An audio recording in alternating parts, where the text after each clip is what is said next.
Welcome, everybody. Today is Tuesday, October 29th. I'm gonna just mention quickly a few programs that are happening in the next 2 weeks. So we will have a short story discussion with the Thomas More Institute. It's at 2 p.m. on Tuesday, November 5th. For that program, you will need to register and we will send you the short story that will be discussed. On Wednesday, November 6th, at 6:30 p.m., there's a tenants workshop, and that will be tenants' rates for maintenance and repairs that you need to register for, and it's at 6:30 p.m. in the multipurpose room. You could also access the program online. If you are coming online, you do not need to register. It's only if you are planning on attending in person that you need to register for the program. Also, we have a special screening of Oppenheimer on Wednesday, November 13 at 2 p.m. The movie is 3 hours long. Just so you guys know, it's in the auditorium. The day after, on Thursday, November 14th, we will have a retired professor of the University of Ottawa talking about Oppenheimer. And on uh, Friday the 15th, we will have You've Got to Read This, where librarians will be discussing a few of their favorite books for the fall and winter session. So here to present his In the Headlines lecture series, it's Mr. Dwoskin. Hi, thank you, Angela. Hi, everybody. Welcome to our last session for this term of our Tuesday Current Events class. I've come down to Florida, so that's why I can't be in your presence. I want to mention a couple of things. The tenants' rights seminar that sounds really interesting and important, and many people who are tenants understand that there is rent control in Quebec. Although rents have been sort of going up quite quickly in the last little while because of the market, but there is a rent control, and there is a very, if all the procedures are followed, the tenants have a lot of protection when it comes to increases of rents. But a lot of tenants don't know that they also have protections when it comes to services required or repairs required to their apartments. And this is a bit of a more complicated procedure. It's a bit of a more long, drawn out affair if the two sides don't get together. But ultimately, the thumb is on the scale of the side of the tenants in the Quebec rental jurisdiction. And some tenants don't know that and suffer accordingly. So if you're in that situation, you really should find out. The other point I wanted to make was about the movie Oppenheimer, which has had, I saw that movie. I enjoyed it very much. My wife fell asleep pretty well after 30 minutes and probably stayed asleep for another hour. So it's not a fast-moving movie. It's not an action-packed movie. It is one which really explores the life or the pressures that were put on Oppenheimer, who was one of the inventors of the atomic bomb. And if you're interested in that subject, it certainly is a well-done movie and has won tremendous awards. But be prepared to sort of sit it out, if you know what I mean. But it's definitely worthwhile, and I think it was nominated for an Oscar, if I'm not mistaken. And I think it did win some Oscars in some categories. I'm not 100% sure about that. But today is Tuesday, and we all know that next Tuesday are the American elections, which the world is paying attention to, Canada is paying attention to, the Middle East is paying attention to, and of course Americans are paying attention as well. I would say that unlike the last two elections, both elections in which Trump ran, one in which he won, in 2016 and the other that he lost in 2020. A week before those elections, the polls were far more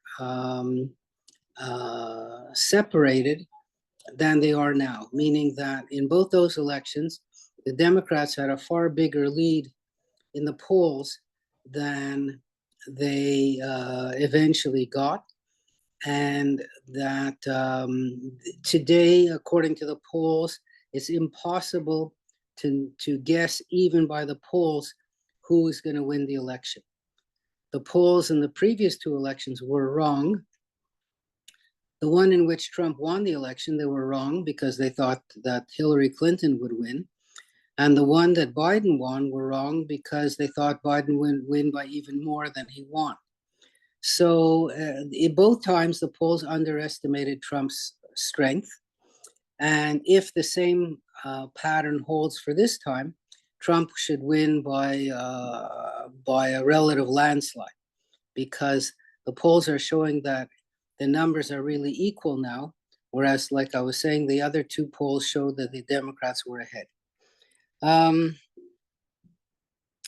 Of course, as I had said in the last class, a relatively small number of Americans participate in the presidential elections compared to other democracies.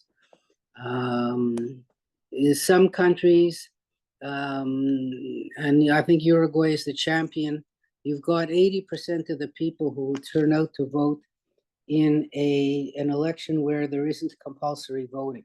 Some places and some countries have compulsory voting, like Australia, and if you don't vote, you can get a fine, similar to a traffic ticket. But in countries where it's not mandatory, some countries have consistently high participation rates and some have low, and the US is always on the lower side.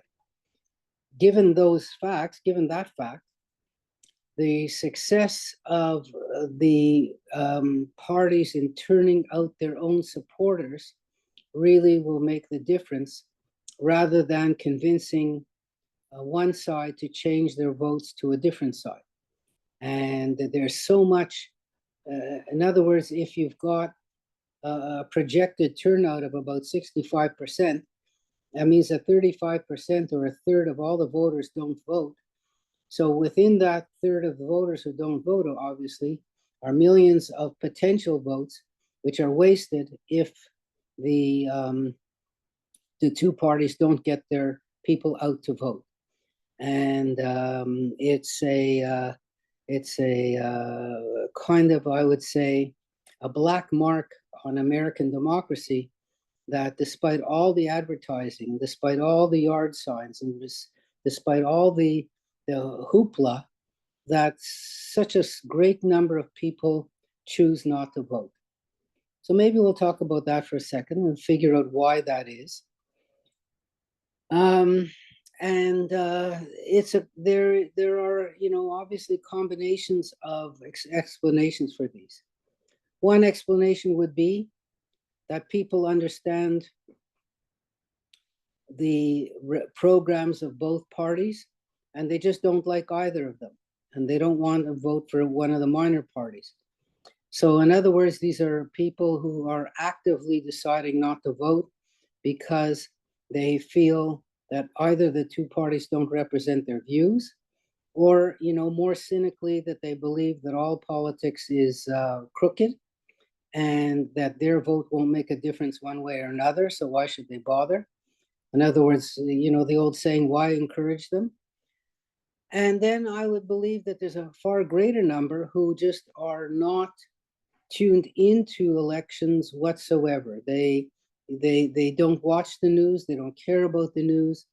It doesn't affect them. They are apathetic, I'll call it, rather than being, say, neutral. They're apathetic, and they just don't find that voting makes up an important part of their lives. And this is the vast majority. And of course, politicians are there to try to convince them to get off their couches, as Trump said, and to go and vote.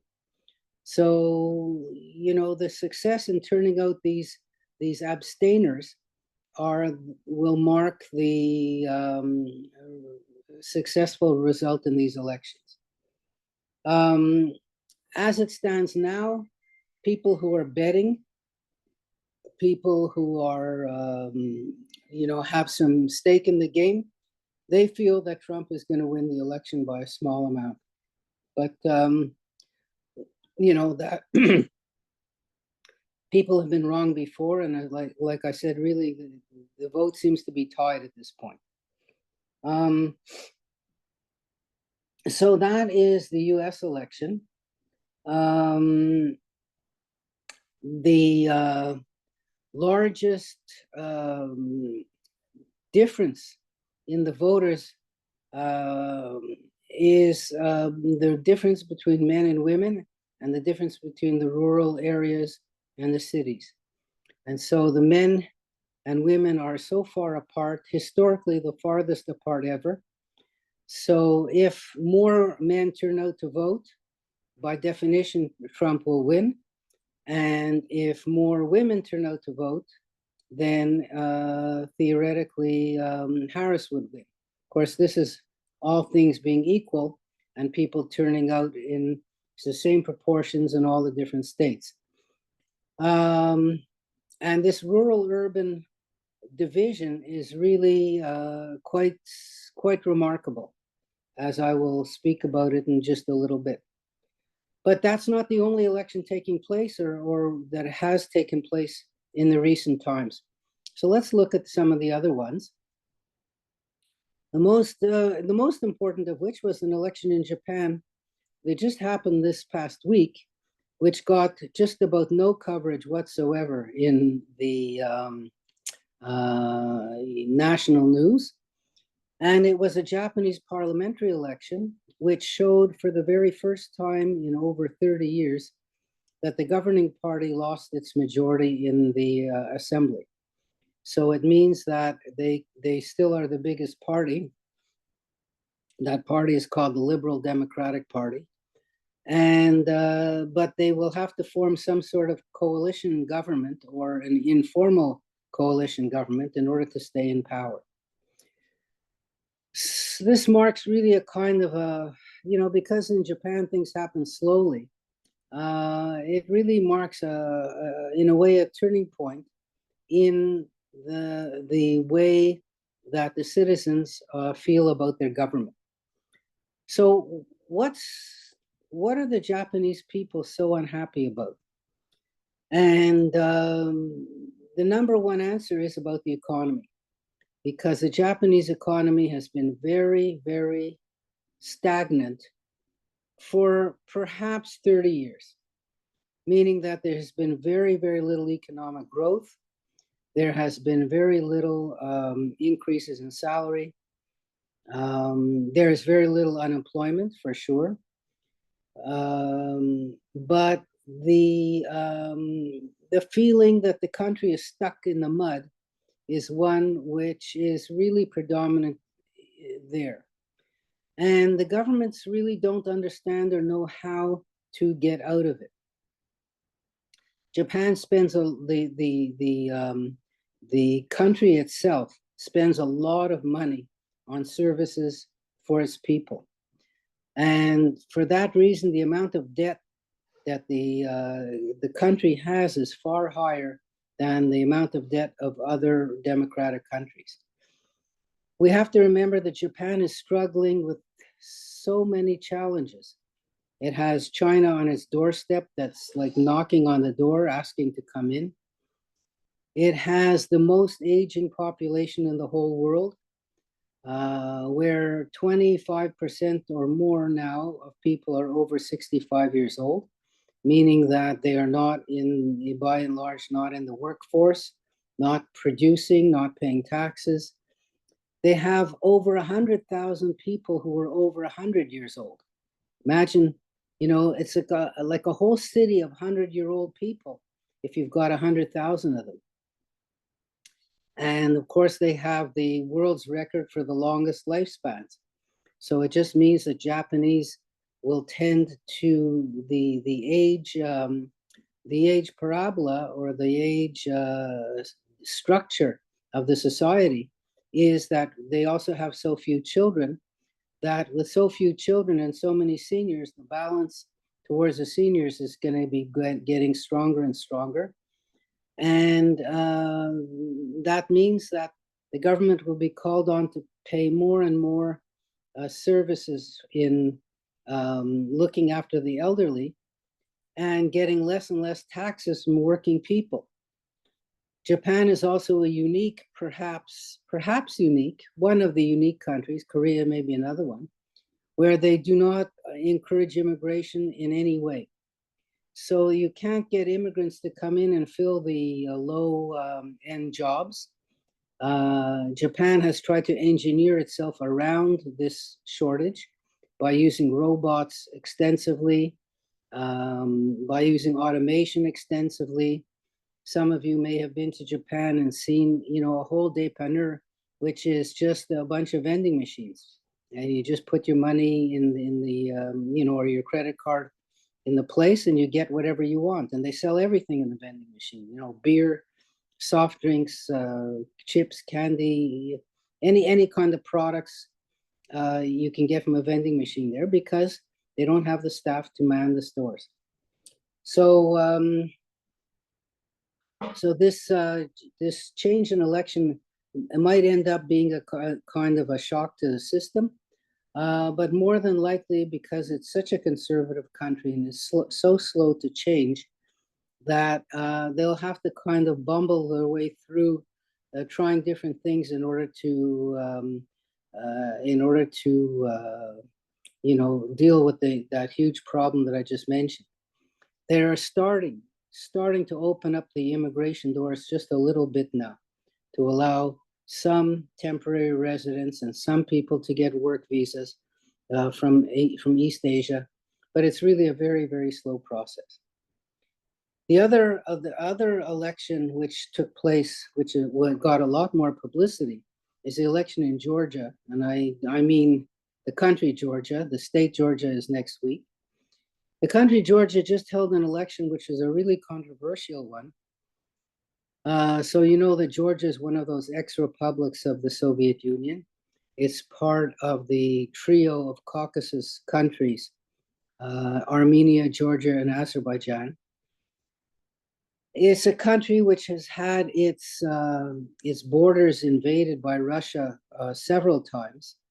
It's had land seized from it twice. It has had a very, very strong anti-Russian, pro-democracy, pro-Europe faction, which had been in power previously. But on the other hand, it also has a lot of very strong supporters of Russia, in the business community, because Georgia is really quite dependent on Russia for its trade. And Russia has been infiltrating the Georgian electoral system. And the results of these elections were very close, but the pro-Russian candidate won the election. And all kinds of charges of graft, bribery, ballot stuffing, miscounting, out-and-out fraud have been laid, because the polls previous to the election showed a very different result from what the election showed. So, you can explain that in all kinds of different ways, but one of the ways is that simply the winning side cheated. And it's not beyond them to do that, to not count the votes of the opposition, or to add votes for the desired party, the pro-Russian party. The country, I would say, if you follow things along now, is going to be in a period of great instability, because a lot of people were very, very upset about these results, seeming as if they didn't match the feeling that was going on in the street. Definitely there was some cheating in that election, because results from some of the rural areas were so lopsided that it doesn't seem possible that could have happened. In any case, I would put my finger on Georgia as a current candidate for trouble in the future. It also does show another thing, that Russia is not opposed to meddling on many different fronts all at the same time. So they meddled in the election in Moldova, like I mentioned last week, where a pro-European candidate won, but only by 50.4%. And where there was a wish to join Europe or to be part of the European Union. And the Russian opposition to this was extremely strong. So that was meddling in that election. They meddled in the Georgian election, of course. They're physically meddling in the Ukraine. They have bullied their neighbor Belarus into allowing Soviet troops on their soil to help with the Ukrainian invasion. They're also meddling. Well, I mean to say meddling. They, have made a deal with North Korea for North Korea to send somewhere around up to 10,000 troops to Russia in order to help with the war in the Ukraine. They have made deals with Iran to supply them with drones and with other sophisticated military hardware. And of course, they've made deals with China to sell Russian oil to them at black market prices, oil which has been sanctioned and boycotted, and which is sort of illegal to trade by world standards. So Russia has not given up in its encirclement by the West after the Ukrainian invasion. On the contrary, it's gone out to try to find new allies. There was just a summit meeting of BRICS powers where India was there and China was there and South Africa was there and Turkey was there. And Russia tried to, get something from all of them. And the last thing I'll mention about Russia is their involvement in Africa, in many different states in Africa, especially in Central Africa, where they have provided the Wagner forces to side with whoever is paying them, to disrupt democratic rule in those countries and to support a strongman which is going to support Russia. So Russia has been super active in the last little while. And this past week's Georgia election is just an example of it. So the pro-Russian party won 53% of the vote. And like I said, it's really quite a shock. Now, some of you, of course, are watching American news channels and CNN. And of course, you must have been extremely surprised that there was no coverage of the BC election, the New Brunswick election, the Saskatchewan election, which took place in Canada recently, this month of October. So did you see the CNN correspondents in Saskatoon and Regina? Did you see them in Fredericton? Live from Fredericton, this is CNN. Live from Regina, this is Jake Tapper. It's as if this very large country to the north, when you watch those maps, the weather maps, it's like the weather just finishes at the US border. There's no more weather going across the border. The same thing in politics. They pay zero attention to what's going on in Canada, even though I would say that there is some connection in some way between what's going on here and there. So let me just mention, we'll start with the Saskatchewan election because there's a point to be made there.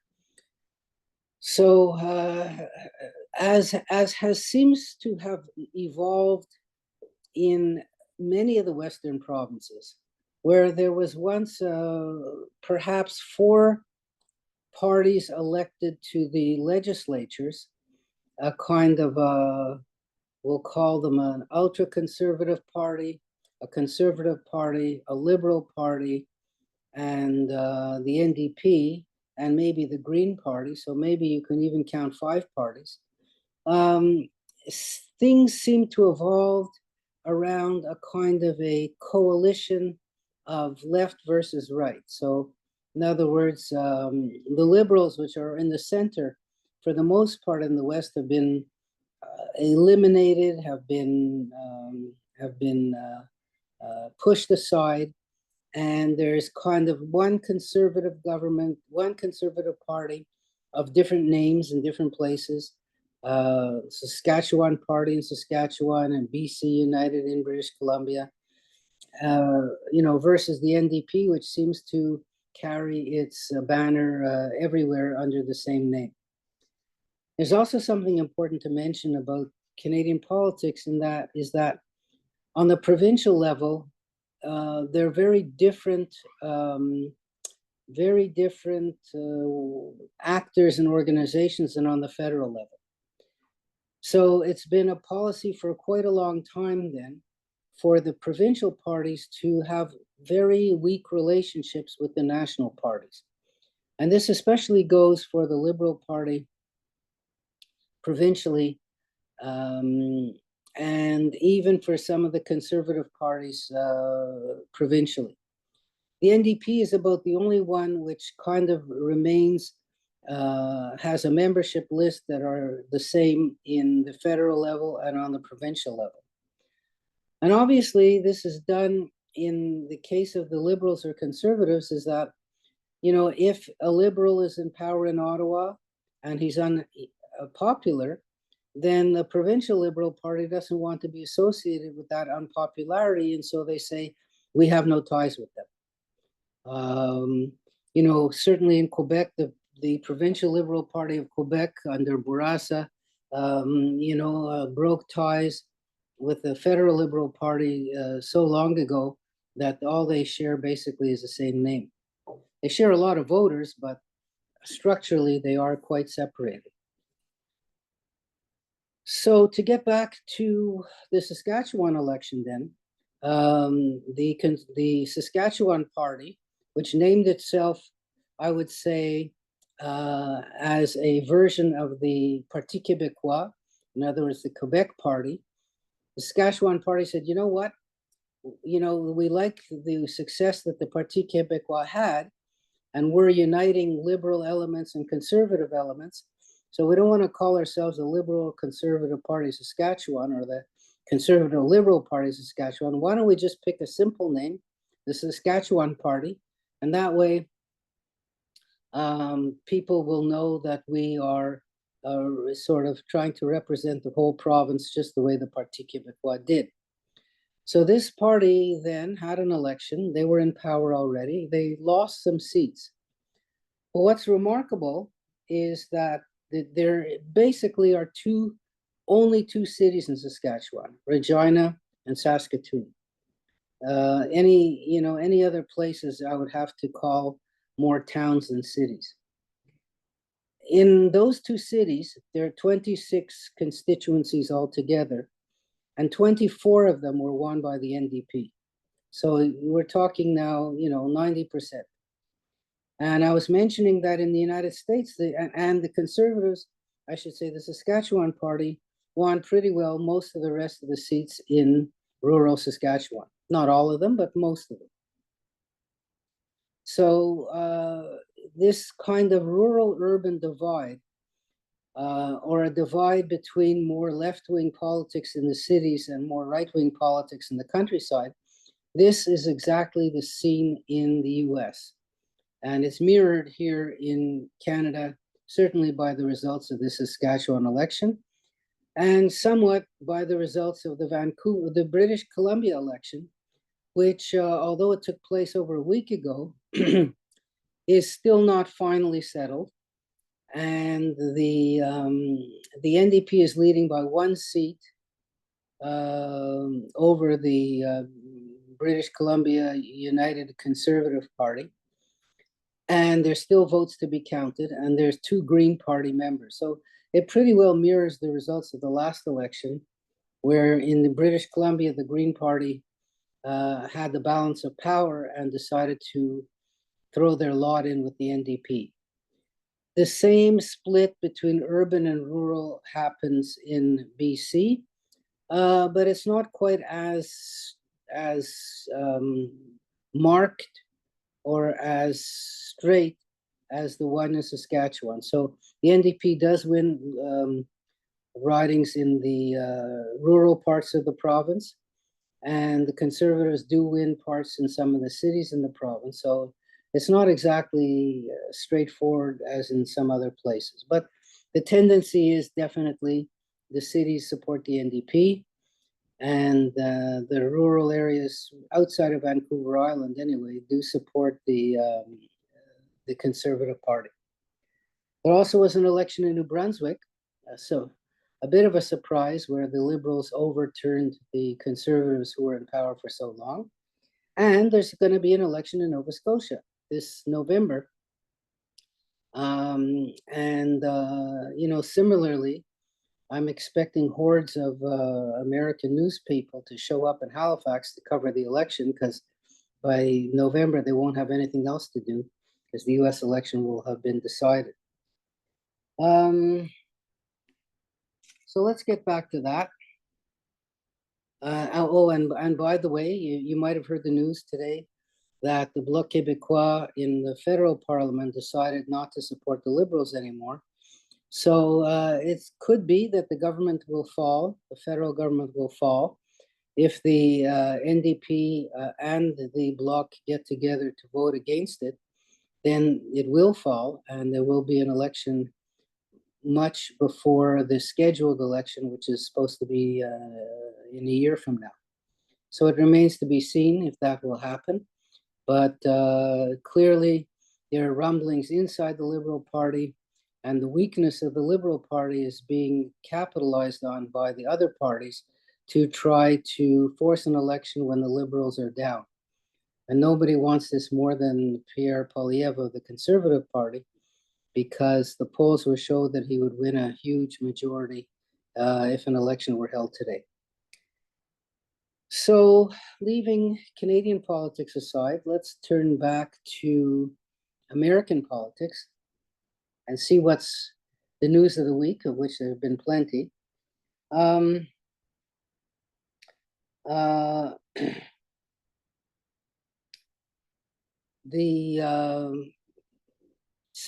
of the weekly news of note, well, which I was reading today, was someone set fire to 3 ballot drop-off boxes in the Northwest. So you know that you're allowed to vote by advance poll, and the way the American system works is they set up these sort of mailboxes where you can drop your ballot into the mailbox, and that means that you've actually voted. The ballots are then carried to the vote counting stations. The envelopes are opened up. They're checked to make sure that they're all legitimate, that you don't have, empty votes in an envelope or 2 votes in an envelope, or that the envelopes didn't arrive in time to be counted in the elections. There are a lot of provisos regarding these drop-off ballots. But the Republicans have made it a kind of a mantra that drop-off ballot boxes are a symbol of, we'll call it election crookedness. That some way or other, that people can put ballots in there that they're not eligible to vote, that multiple ballots can be put in those mailboxes by the same voter, and all kinds of other accusations, none of which have ever been shown to be true. But the perception is that the voter is not showing up to identify themselves to an election worker, and therefore they're just going home, filling out a ballot, and who knows who's doing the filling out of that ballot. It might have the exterior part of the ballot might have somebody's name on it, but could be that somebody else is voting, because who knows, the ballot got addressed to the wrong address, or somebody moved and they picked up the ballot of the other candidate. there's a lot of different possibilities where things can go slightly wrong with a drop-off system. But, and this is the big but, it doesn't advantage one party or another. It's the same conditions for both parties. So there's no reason to believe that Democrats are more favored by a drop-off ballot system than Republicans are. It's just the propaganda that was published by the Republicans to say that mail-in ballots are fake, drop-off ballots are fake, and the only real way to vote is to show up in person on election day. Despite the Republicans thinking that way, there have been a huge number of advance voting going on in the US. The last number I saw was about 40 million votes as of yesterday were already cast. And my wife went to cast her vote today, her advance poll vote, but of course she votes in an advance poll and not in a mail drop-off.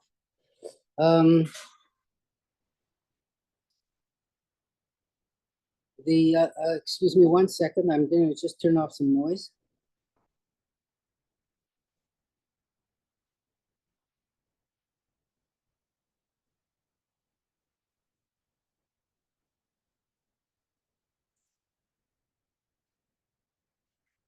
Sorry, sorry about that. The air conditioner just went on. Just to give you an idea of how hot it is here, it's I set the air conditioner at 80 degrees and it just went on, so it's pretty hot. 27 in Celsius. The other such interesting statements came about in Donald Trump gave a big rally in Madison Square Garden, and Madison Square Garden is in New York City, and you know, many people feel that at heart he is a showman and a performer, which is what he is. And to appear in Madison Square Garden is like appearing at Carnegie, the Carnegie Concert Center. It's like the ultimate sort of venue for a politician. And he certainly has enough supporters in the New York area to fill up the Madison Square Garden. So it's almost like a fantasy that he's fulfilling by being there and giving a speech.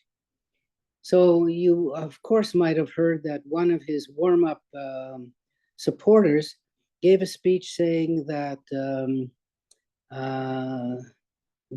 Puerto Rico, the island of Puerto Rico, is just a pile of garbage in the Caribbean Sea. And that wasn't exactly his words. I think he said, do you know what they call a pile of garbage in the Caribbean Sea? Puerto Rico, something like that. Now, we have to understand that Puerto Rico does not vote in the presidential election, because obviously if it did, this would be a huge boo-boo. Puerto Rico is not a state.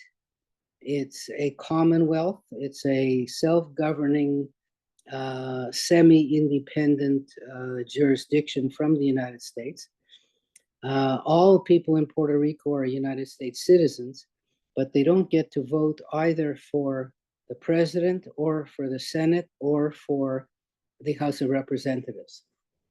There are attempts by the Democrats to try to change the system, but for now, that's the way it works.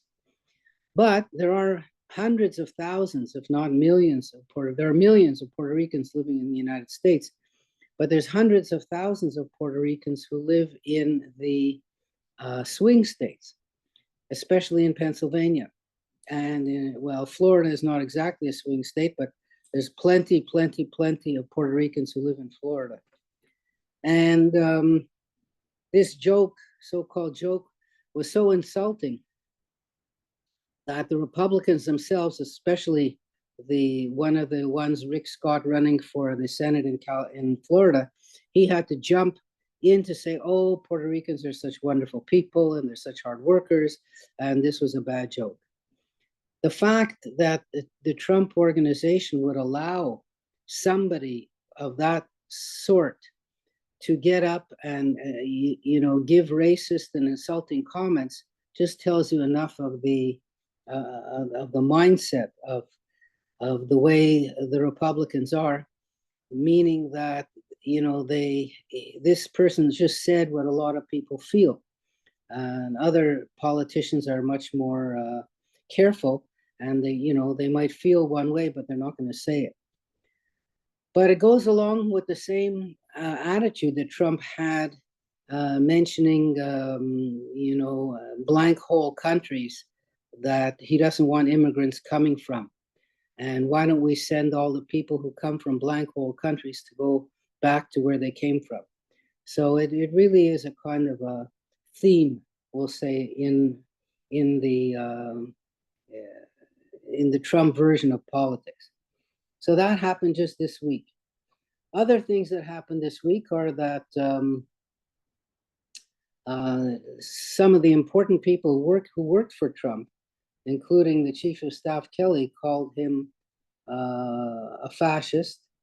And then, of course, so we know that, I think that was last week, that this week Trump called Harris a fascist. And, his modus operandi is whatever, I'm the rubber and you're the glue, whatever you say goes back to you. So he'll insult somebody in any which way if he's insulted, so long as he can give back whatever he got. And to call Harris a fascist is just a juvenile kind of behavior. And there are a lot of people who are discussing what fascism is. Is Trump really a fascist or not, et cetera, et cetera, et cetera. But for sure, Harris isn't one. And, this is just part of the Trump, the Trump propaganda. He did say that he would use the Justice Department against his enemies.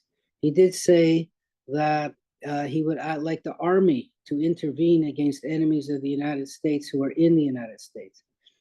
Now, we all know that armies are not allowed to take part in domestic affairs, that it's not a military dictatorship, that the head of the country can't order the army to arrest his opponents.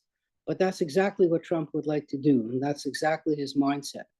So if that's the case, then that is one of the markers of fascism, to use strong arm tactics against your enemies, in some sort of an illegal manner.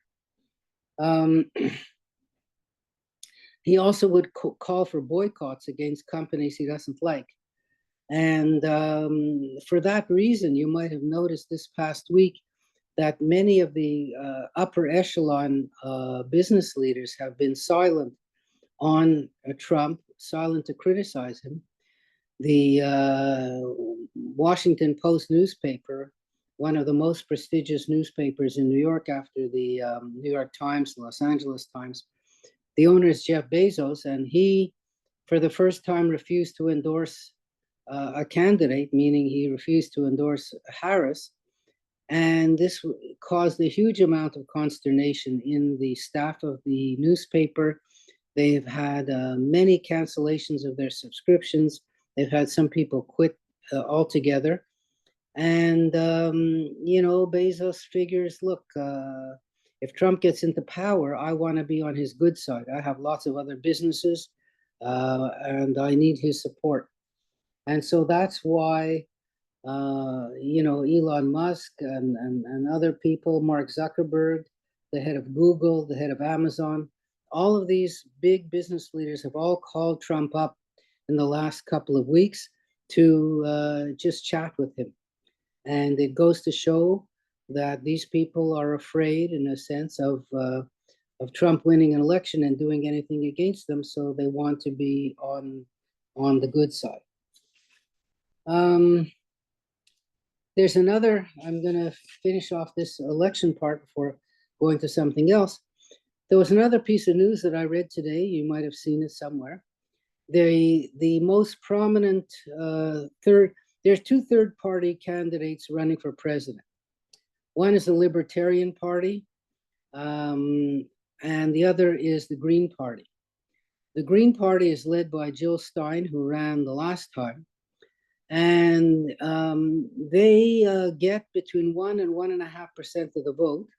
which in a very tight contest could mean the margin of error.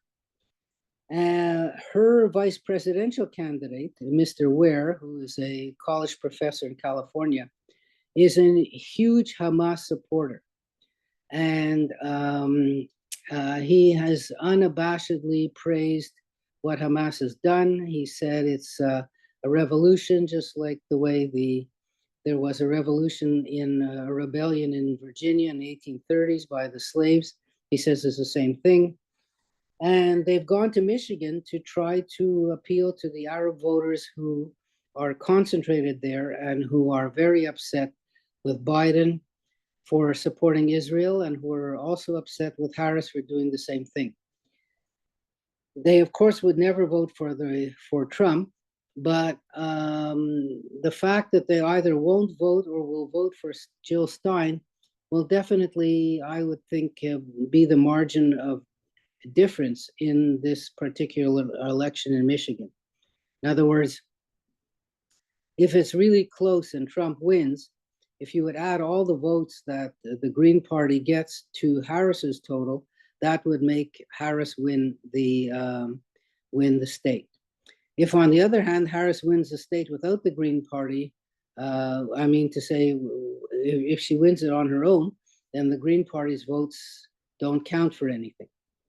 But there are many, many Arab and Muslim voters in Michigan who either won't vote at all, or who would be tempted to vote for the Green Party, and that would make a big difference.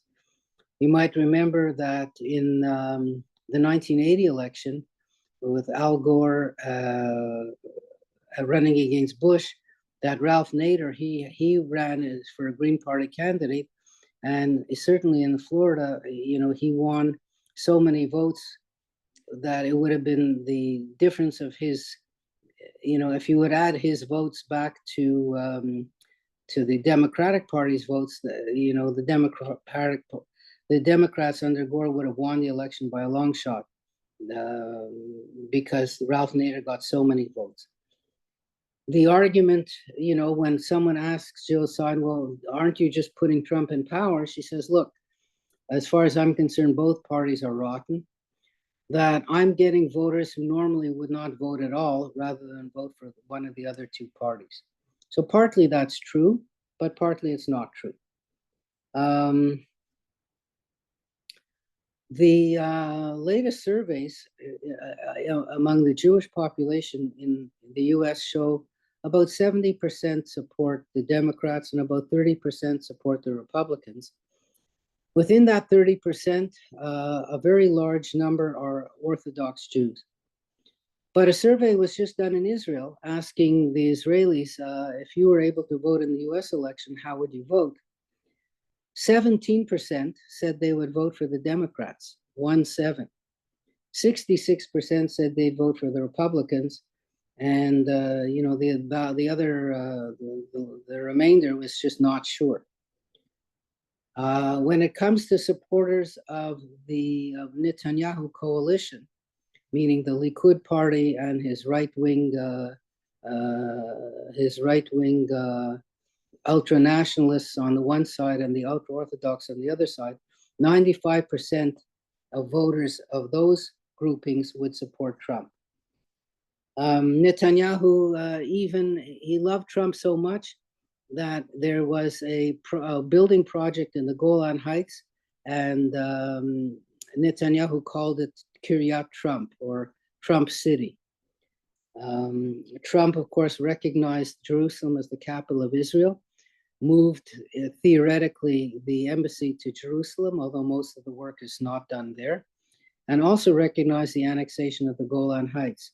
So in a practical sense, or a symbolic sense, he definitely did things that the Israelis appreciated, and that's why he's so well regarded.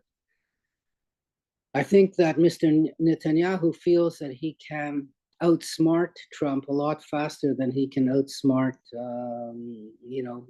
President Harris, put it like that. Now, if we move over, in the last few minutes, if we move over to, I just wanted to mention two couple of unconnected little thoughts that I just read about before we go to just a last look at the Israeli-Gaza situation.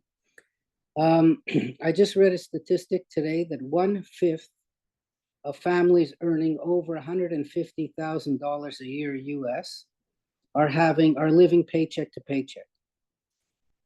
And you would say 20% of people making over 150,000 living paycheck to paycheck. How does that make any sense? And on the surface of it, it seems hard to explain.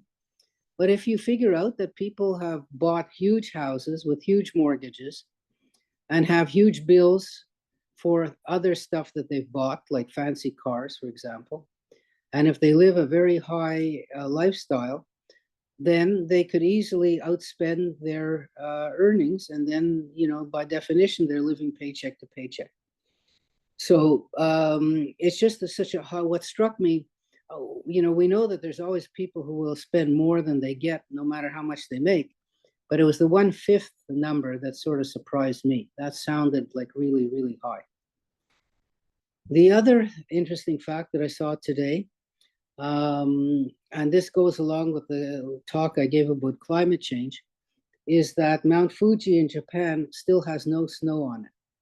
And Mount Fuji and the snow cone, which is on that extinct volcano, is such a iconic view and such an iconic picture that it's recognized all around the world. If you show a picture of that mountain, everyone will say, oh, it's Mount Fuji.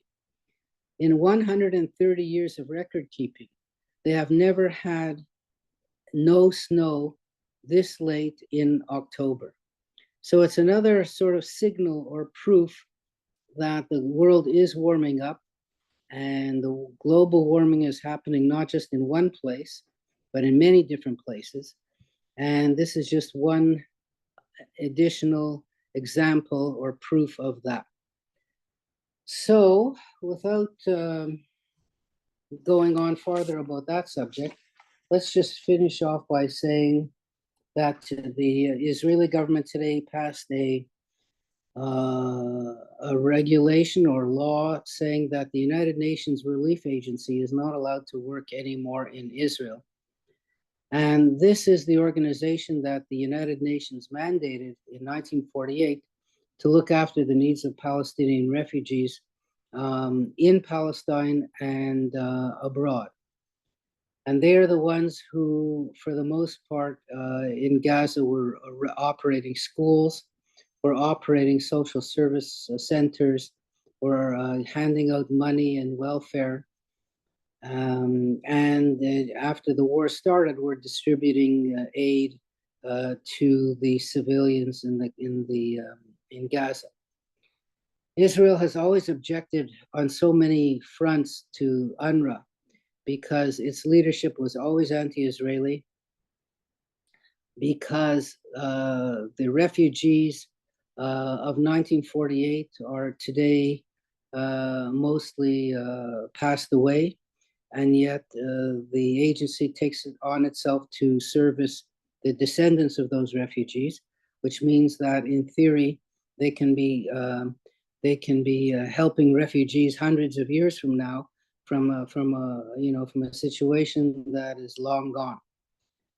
The other objection was that they have found that many employees of UNRWA were also Hamas members, and some of them even took part in the massacres of October the 7th. And so for all these different reasons then, Israel doesn't want them involved in distributing aid. They have a suspicion that some of the aid that the UNRWA is distributing is ending up in the hands of Hamas. And in Israel as a whole, there's such a strong anti-United Nations bias because the United Nations is biased against Israel. So they passed this law. Now, this might give satisfaction to the government in a symbolic way, but what they haven't done, and this is to me and to many, many Israelis, including people in the army and people in the opposition, the government hasn't formulated a plan of what they want to do with Gaza when the fighting stops. And if UNRWA is not going to distribute the aid to Gaza, so who is? There are 2 million people living there, 2 million civilians that are completely cut off on all sides from contact with the outside world, who more than I saw different figures, but one figure that sticks in my mind is somewhere around 80% of all the buildings in Gaza have been destroyed. So what that means is these people are all living outside. Winter is coming soon. And how are these people going to get enough basic supplies to survive? Now, many people in Israel would say, well, we don't care. You know, they're the ones who did this to us, so we're doing it to them. But the world cares. And the position of Israel is not that strong that they can manage to kind of ignore what the whole world is thinking or saying.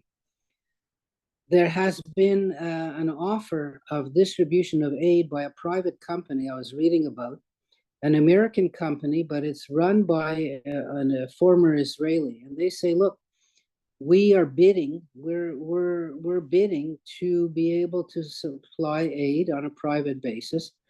You know, the powers that be have to pay us, and we will be in charge of security and make sure that Hamas doesn't get our aid, and we'll distribute it in a fair way, also to make sure Hamas doesn't get the aid. So I think negotiations are ongoing on that score. The other point is that there is there's more and more pressure now this coming week to settle Gaza. That is to say, to allow Jews to come back to live in Gaza. And there's multiple overlapping reasons for this. One of which is to punish the Gazans for the attack on October 7th, to say, look, you know, you did this to us, and the punishment is so severe. It's not just that we are you know, breaking down your whole infrastructure, but we're going to actually come in and settle and take land, not all of it, but take land for ourselves as a punishment, a practical sort of on the ground punishment for what you've done. There are settlers who are ready to go into Gaza. They had a convention with 10 of the 30 Likud members attending, saying we support this move. There are settlers who used to live in Gaza up until the evacuation of 2005, and their families who say we want to go back. So there, you know, the whole idea in Israel, the ethos of settling someplace that's not in your control means that eventually it comes into your control. And that kind of ethos goes back 100 years. So these people are just repeating that same sort of, you know, some people will call it pioneering spirit and some people will call it occupying spirit. But in any case, that feeling is very strong that you're killing two birds with one stone if Jews, Israelis are allowed to go in to settle in Gaza. Of course, Netanyahu said, no, he's not in favor of it. But the fact is, if they actually try to do it on their own and take matters into their own hands, which I believe they will do, Netanyahu will be loath to try to evict them. And that has been the sort of modus operandi of settlers in the West Bank. And there's no reason why it shouldn't work in Gaza as well. The world would be hugely upset. The Arab world will say, aha, this whole war wasn't really to get back at Hamas, but the whole war was really so that the Jews can go in and occupy Gaza again and so-called steal it from the Palestinians and live there. And, you know, those facts wouldn't be wrong. So you can see how dangerous or how much of a escalation of an escalation of the situation would happen if the Israelis were to go in and try to annex or live in or take over some of the Gaza Strip. And you can be sure that the government in the US has spoken to Israel multiple times about that. Now, of course, if Trump gets elected, well, then the shoe is on the other foot because you know, you never know what Trump can say, and Trump does things just to be ordinary, just to be different from everybody else. Yeah, I'm just looking at my notes here. The other reason for the suspension of UNRWA was that in their schools, they never stopped teaching about the evils of Israel and the hatred of Israel and the uh, they're not a neutral party in the war between we'll call it Israel and Gaza, or a neutral party in the dispute, the Arab-Israeli dispute, or the Palestinian-Israeli dispute. So for all those reasons, then the stage was set for Israel to boot them out, and what isn't there is what's supposed to replace them. So let me see. Okay. I've brought up a few different subjects, and I'd love to hear your comments or questions. And this being the last class, I want to thank Angela again and Cote-Saint-Luc again for sponsoring me. And I want to thank all of you for showing up when I was there live. And I hope that next spring we'll start all over again. So questions, comments, here I am. And Angela can pick the people out from the air and bring your questions to me.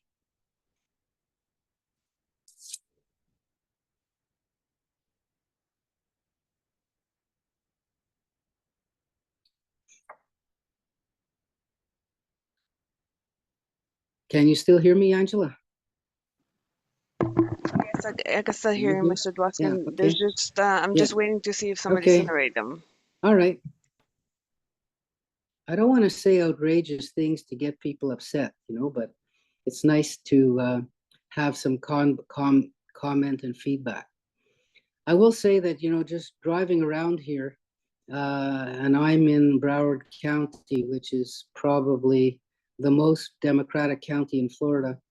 There's about an even number of Trump signs and Harris signs. But that doesn't tell you anything because, the vast majority of people don't have any signs.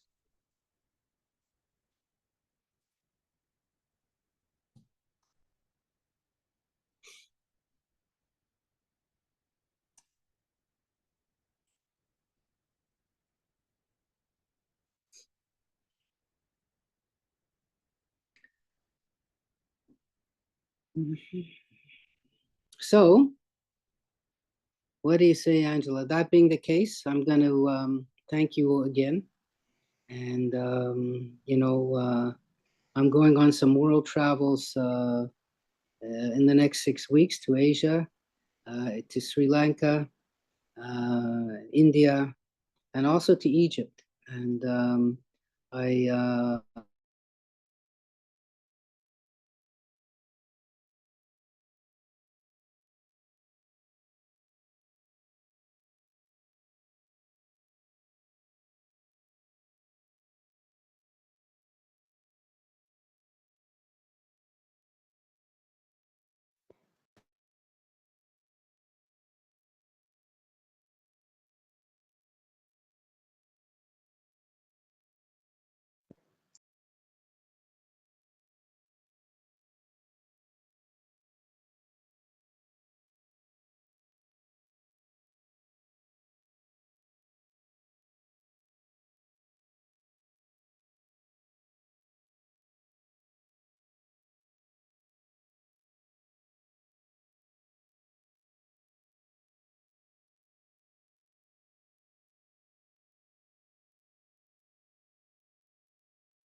I think Mr. Dwoskin has been kicked out of Zoom. We'll just wait a few minutes to see if he'll come back.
We're just gonna wait a little while to see if Mr. Dwoskin will come back.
We will just wait another 2 minutes and then unfortunately we'll just have to end the seminar if he's not able to get back in. Thank you for your patience.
Thank you everyone for standing by. It seems like Mr. Dwoskin has not been able to come back. Unfortunately, we'll have to end the lecture. Thank you very much for listening in, and we hope to see you next time.